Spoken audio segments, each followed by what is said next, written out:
అందరికీ నమస్కారం, శుభోదయం, జై శ్రీరామ్, జై హింద్, జై భారత్. అయితే ప్రతి మనిషి కూడా ఆనందంగా ఉండాలని కోరుకుంటాడు. ఇది సహజమైనటువంటి విషయమే. అంటే మన జీవితం ఎప్పుడు కూడా ఆనందంగా ఉండాలని కోరుకోవాలా, ఎప్పుడూ నవ్వుతూ ఉండడం అనేటువంటిది కోరుకోవాలా. అయితే ఈ మనిషి ఆనందంగా ఉండడానికి కారణం ఏంటి అన్నప్పుడు అనేక రకాలటువంటి అంటే డాక్టర్లు, మేధావులు, విశ్లేషకులు, శాస్త్రవేత్తలు ఏమంటున్నారంటే మనకు ఈ ఆనందం గురించి ఆనందో బ్రహ్మ అనేటువంటిది కూడా, అంటే ఆనందం అనేటువంటిది బ్రహ్మము, బ్రహ్మమే ఆనందం అనేటువంటిది చెప్పబడ్డది. అయితే ఈ సీక్రెట్ ఆఫ్ హ్యాపీనెస్, ఈ ఆనందం యొక్క రహస్యం ఏంది అనేటువంటి ఊరికే మనం ఆనందంగా ఉండలేము. దీని యొక్క కారణం ఏంటంటే మన శరీరంలో మరి ఉత్పత్తి అయ్యేటువంటివి, రిలీజ్ అయ్యేటువంటి హార్మోన్స్ దీనికి కారణం అనేటువంటిది తెలుస్తుంది. కాబట్టి ఆ యొక్క మనిషి ఆనందాన్ని నిర్ణయించేటువంటి హార్మోన్స్ ఏంటి అనేటువంటిది ఈ యొక్క చిన్న వీడియోలో తెలుసుకుందాం. అయితే మొట్టమొదలు విడుదలయ్యేటువంటి హార్మోన్ ఏంటంటే ఎండార్ఫిన్స్ అంటాం. ఎండార్ఫిన్స్ అంటే మనము ఈ హార్మోన్స్ విడుదలైనప్పుడు కూడా మనం నవ్వడం అనేటువంటిది, మన ఆరోగ్యంగా ఆనందంగా ఉండడం అనేటువంటిది జరుగుతుంది. ఈ ఎండార్ఫిన్స్ ఎప్పుడు విడుదలవుతాయంటే మనము రోజు వ్యాయామం చేసినప్పుడు కానివ్వండి, నడక అంటే నడిచినప్పుడు కానివ్వండి, వాకింగ్, మార్నింగ్ వాక్ అంటాం లేదా ఈవినింగ్ వాక్ అంటాం, లేదా యోగా చేసినప్పుడు, ధ్యానం చేసినప్పుడు నవ్వడం ద్వారా కూడా ఈ యొక్క ఎండార్ఫిన్స్ అనేటువంటివి మన శరీరంలో రిలీజ్ కావడం అనేటువంటిది ఇదొక రకమైనటువంటి హార్మోన్. నవ్వడం అనేటువంటిది మన కీర్తిశేషులు మరి సినీ డైరెక్టరు జంధ్యాల గారు ఏమన్నారంటే నవ్వడం గురించి, నవ్వడము ఒక యోగము, నవ్వించడం ఒక భోగము, నవ్వకపోవడం ఒక రోగము అని చెప్పడం జరిగింది.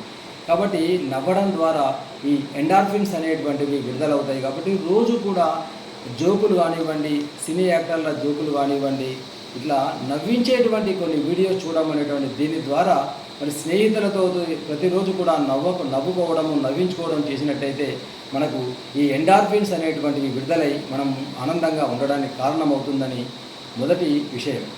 రెండవది డోపామిన్ అనేటువంటి హార్మోన్. ఈ డోపామిన్ అనేటువంటి హార్మోన్ కూడా విడుదలైనప్పుడు మనిషి ఆనందానికి లోను కావడం జరుగుతుంది. అయితే దీనికి ఏ విధంగా ఈ డోపామిన్ అనేటువంటి విడుదలవుతుంది అన్నప్పుడు మనము ఏదైనా ఇతరులు చేసినటువంటి పని మనం మెచ్చుకున్నప్పుడు సహజంగా మన లోపల ఈ యొక్క డోపామిన్ అనేటువంటి హార్మోన్ విడుదలవుతుంది. ఉదాహరణకు ఒక ఆఫీసులో ఒక బాస్ ఉంటాడు.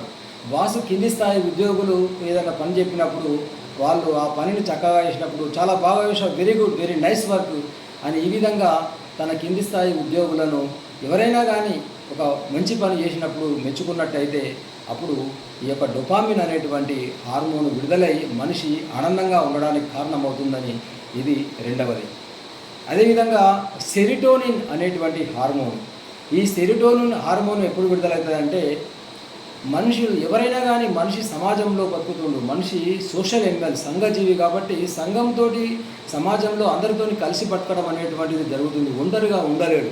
కాబట్టి సమాజంలో బతుకుతుండు, సమాజం నుంచి సంపాదిస్తుండు. కాబట్టి సమాజం కొరకు ఏదైనా చేయాలనేటువంటిది అంటే సేవా కార్యక్రమాలు, సర్వీస్ యాక్టివిటీసు, దాతృత్వము, దాన ధర్మాలు, అంటే పండుగలు వస్తుంటాయి, గణేష్ చవితి, నవరాత్రులు కానివ్వండి, దుర్గా నవరాత్రులు కానివ్వండి, ఊళ్ళో హనుమత్ జయంతి, రామనవమి, కృష్ణాష్టమి, ఇంకా రకరకాలటువంటి పండుగలు, ఉత్సవాలు, తిరునాళ్ళప్పుడు, పూజలు, పునస్కారాలప్పుడు మనం దాన ధర్మాలు, అన్నసత్రాలకు ఈ వస్తు రూపేణ, ధన రూపేణ కార్యక్రమాలు చేస్తుంటాము.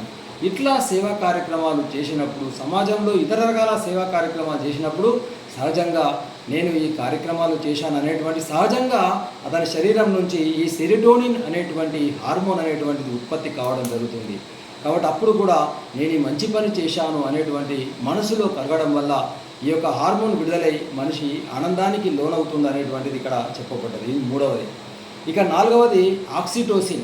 ఈ ఆక్సిటోసిన్ అనేటువంటి ఈ హార్మోన్ ఏదైతే ఉందో ఇది చాలా ముఖ్యమైనటువంటిది. ఇది ఏంటంటే ఇది ఒక కుటుంబానికి సంబంధించినటువంటిదే కానివ్వండి. ఉదాహరణకు భార్యాభర్తలు ఆలింగనం చేసుకోవడం వల్ల, లేదా స్నేహితులు ఇరువురు కూడా ఆలింగనం చేసుకోవడం వల్ల చాలా సంవత్సరాల తర్వాత ఇద్దరు స్నేహితులు కలిస్తే కౌలించుకోవడం జరుగుతుంది.